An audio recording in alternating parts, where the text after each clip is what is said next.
Halo, pada kesempatan kali ini kami akan menganalisis kasus berita berjudul Kepala BGN sebut Timnas kurang gizi. Komisi X mengatakan jangan lebay, fokus urus MBG.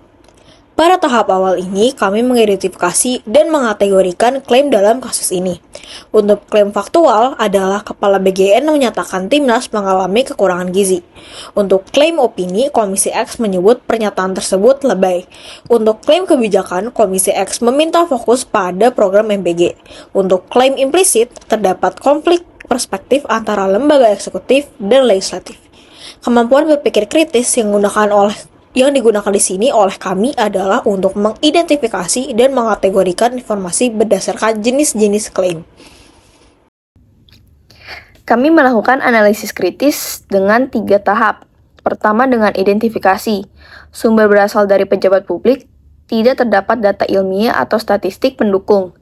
Tidak ada standar pembanding gizi atlet. Menunjukkan bahwa kemampuan mengidentifikasi informasi itu penting. Kedua, analisis. Klaim kurang gizi tidak dijelaskan indikatornya. Pernyataan lebay bersifat subjektif. Ada potensi bias politik. Memperlihatkan kemampuan menganalisis hubungan antar informasi. Ketiga, evaluasi.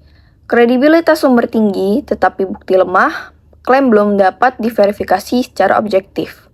Hal ini menunjukkan kemampuan mengevaluasi validitas informasi. Kesimpulan sementara yang didapatkan berita ini kurang kuat secara evidensi sehingga perlu dikritisi. Nah, dalam kasus ini kami menyusun argumen dan counter-argumen secara seimbang. Pada argumen pertama, yaitu menyatakan bahwa jika Timnas sungguh mengalami kekurangan gizi, maka hal tersebut dapat berdampak pada penurunan performa atlet, sehingga evaluasi gizi menjadi hal yang sangat penting. Nah, namun counter-argumen menunjukkan bahwa tanpa adanya data konkret atau bukti ilmiah, klaim tersebut berpotensi menimbulkan persepsi negatif yang tidak berdasar terhadap Timnas. Selanjutnya, kami juga membuat pola deduktif spesifik. Yang pertama, ada menggunakan modus ponens, yaitu jika gizi kurang, maka performa menurun. Dan jika gizi Timnas kurang, maka performa juga menurun.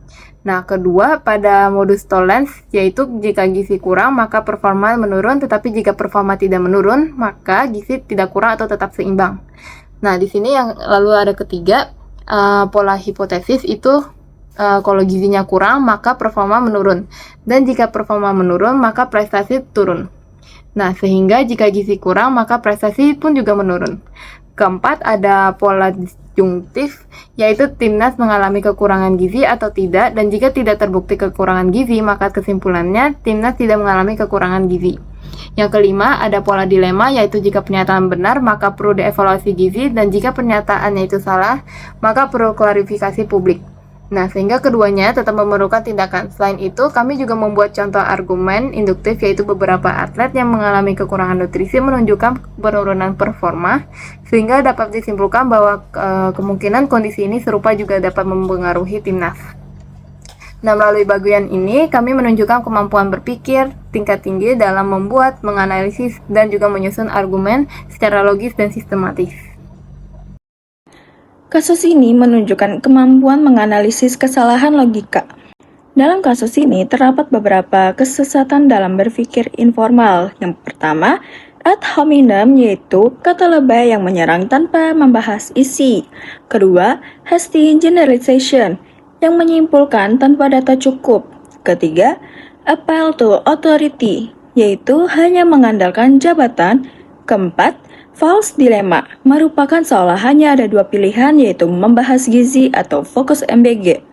Dari hasil analisis kasus ini, klaim dalam berita belum didukung data kuat, terdapat unsur opini dan bias, validitas berita tidak sepenuhnya kuat.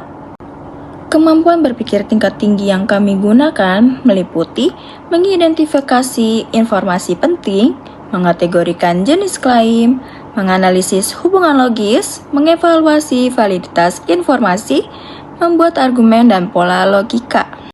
Dengan berpikir kritis, kita tidak hanya menerima informasi, tetapi juga menguji kebenarannya secara rasional. Sekian dari kami, terima kasih.